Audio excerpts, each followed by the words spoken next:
గౌరవనీయులైన ప్రధానోపాధ్యాయుల గారికి మరియు ఉపాధ్యాయులకు విద్యార్థులకు ముందుగా ఉపాధ్యాయ దినోత్సవ శుభాకాంక్షలు. డాక్టర్ సర్వేపల్లి రాధాకృష్ణన్ జయంతిని పురస్కరించుకొని ఏటా సెప్టెంబర్ 5న ఉపాధ్యాయ దినోత్సవం జరుపుకుంటున్నాము. ఉపాధ్యాయ వృత్తికి అతను తెచ్చిన గుర్తింపు, గౌరవమునకు గాను ప్రతి సంవత్సరం తన పుట్టినరోజైన సెప్టెంబర్ 5న ఉపాధ్యాయ దినోత్సవం జరుపుకుంటున్నాం.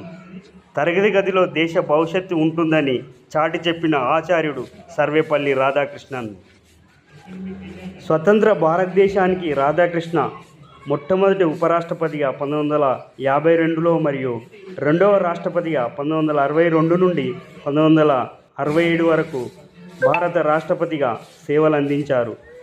రాధాకృష్ణన్ భారత రాష్ట్రపతిగా ఉన్నప్పుడు అతని విద్యార్థులు మరియు స్నేహితులు అతనిని పుట్టినరోజు జరుపుకోవాలని అభ్యర్థించారు. అందుకు రాధాకృష్ణన్ సమాధానమిస్తూ, నా పుట్టినరోజున జరుపుకునే బదులు సెప్టెంబర్ 5ను ఉపాధ్యాయ దినంగా పాటిస్తే అది నాకు గర్వకారణమని తెలిపారు. అప్పటి నుంచి అతని పుట్టినరోజు సెప్టెంబర్ 5, 1962 నుండి ఉపాధ్యాయ దినోత్సవంగా జరుపుకుంటున్నాం. భావి భారతానికి ఉపాధ్యాయులే రూపకర్తలు.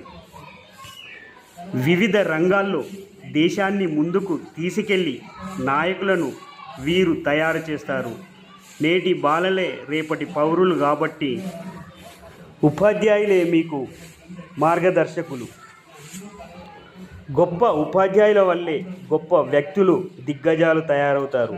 భావి పౌరులకు విజ్ఞానాన్ని అందించే సరైన దిశానిర్దేశం చేయడం ద్వారా జాతి నిర్మాణంలో ఉపాధ్యాయులు కీలక పాత్ర పోషిస్తారు. ఉపాధ్యాయ దినోత్సవం సందర్భంగా దేశవ్యాప్తంగా విద్యార్థులు తమ ఉపాధ్యాయులను సన్మానిస్తారు. జీవితంలో సరైన మార్గాన్ని చూపించినందుకు వారికి ధన్యవాదాలు తెలియజేసుకుంటారు. ఉపాధ్యాయులు మనకు బోధించడమే కాదు, ఏది మంచి మార్గం, ఏది చెడు వంటి విషయాలను చెప్పి సమాజంలో మనం మంచి వ్యక్తులుగా మార్చడానికి ప్రయత్నిస్తారు. సర్వేపల్లి రాధాకృష్ణన్ ఒక విషయం చెప్పారు. ఉపాధ్యాయులు దేశంలో అత్యుత్తమ ఆలోచన గలవారని చెప్పి విశ్లేషించారు. ప్రతి వ్యక్తి జీవితంలో ఇంట్లో తల్లిదండ్రుల తర్వాత గురువులే ప్రముఖ పాత్రను పోషిస్తారు. మంచి చెడు చెప్పి బతుకు బండిని లాగేందుకు అవసరమైన విషయాలను బోధిస్తారు. తరగతి గదిలోనే విద్యార్థుల భవిష్యత్తు ఉంటుంది కాబట్టి తరగతి గదిలో తలరాతలు మార్చేటి గురువులారా, విశ్వానికి విజ్ఞానం అందించే ఆది గురువులారా, రాజు పేద వేదం చూపని ఉపాధ్యాయులారా, ఎంత చెప్పినా తరగతి మా త్యాగధనులారా, తరగతి గదిలో తలరాతలు మార్చేటి గురువులారా, విశ్వానికి విజ్ఞానం అందించే ఆది గురువులారా, 5 ఏళ్ల వయసులోన పలక బల్పంతో మొదలు పయనం, అంచెలంచెలుగా మేమెదుకుంటే మురిసిను ఈ హృదయం, ఆట పాటల్లో అండవెందుకు ప్రోత్సహించుంటారు, అందల బెదురుకు మేమెల్లుంటే పొంగిపోతుంటారు, ఎదిగే కొద్ది ఒదిగుండాలని జీవిత సత్యాలను చెబుతూ, ఎదిగే కొద్ది ఒదిగుండాలని జీవిత సత్యాలను చెబుతూ, కృషి ఉంటే మీరు ఋషులవుతారని నమ్మకం నూరిపోతారు.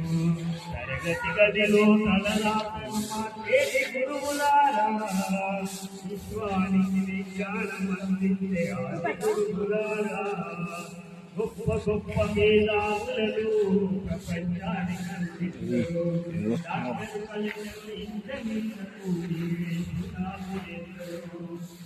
తరమెల్లిపోతే సృష్టి చీకటని మరో టీచర్ను చేస్తారు. రేపటి తరము అంధకారంగా ఉండొద్దని ముందుంటారు.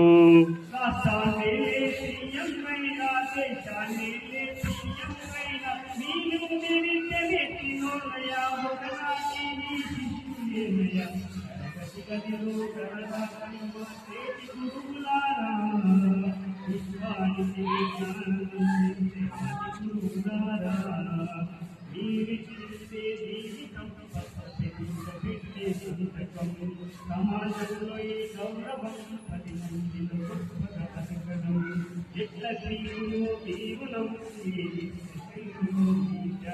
మాటల్లో చెప్పే సరి చూపుల గొప్పతనము విజయేలా ఉన్నగాలో మీ విద్య బోధనుండాలయ్య విజయేలా ఉన్నగాలో మీ విద్య బోధనుండాలమ్మ అధ్యాపకులే లేకుంటే ఈ వ్యవస్థ చీకటి పాలయ్య తరగతి గదిలో తలరాత్రమ్మ చేతి గురువులారా విశ్వానికి విజ్ఞానం అందించే ఆది గురువులారా రాజు పేద వేదం రూపని ఉపాధ్యాయులారా ఎంత చెప్పినా తరగని మా త్యాగదనులారా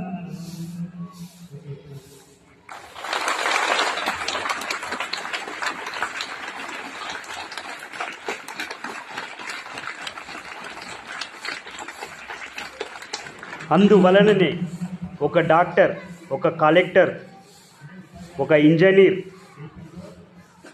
ఒక ఐపీఎస్ కావాలన్న తరగతి గది నుంచే తయారవడం జరుగుతుంది. విద్యార్థులారా, మీరు కూడా మీ తల్లిదండ్రుల్ని, పెద్దల్ని, ఉపాధ్యాయులను గౌరవించాలి. ఉపాధ్యాయులే మీకు మార్గదర్శకులు. మనం రోజు ప్రేయర్లో గురువుల గురించి గురుర్బ్రహ్మ గురుర్విష్ణు గురుర్దేవో మహేశ్వర గురు సాక్షాత్ పరబ్రహ్మ తస్మై శ్రీ గురువే నమః అని చెప్పి గురువులను ప్రార్థిస్తాము. గురువులు అనేవారు మీలో ఉన్నటువంటి చీకటిని తొలగించి వెలుగును నింపేది ఒక ఉపాధ్యాయులే అని నేను ఈ సందర్భంగా గర్వంగా చెప్తున్నాను. మీరందరూ కూడా మీ ఉపాధ్యాయులు చెప్పినటువంటి పాఠాలను విని శ్రద్ధగా చదివి భవిష్యత్తులో ఒక ఐఏఎస్ లేక ఐపీఎస్, ఒక ఇంజనీర్, ఒక డాక్టర్, ఒక యాక్టర్, ఏదో విధంగా భవిష్యత్తులో మంచిగా స్థిరపడాలని కోరుకుంటున్నాను. జై హింద్, జై భారత్.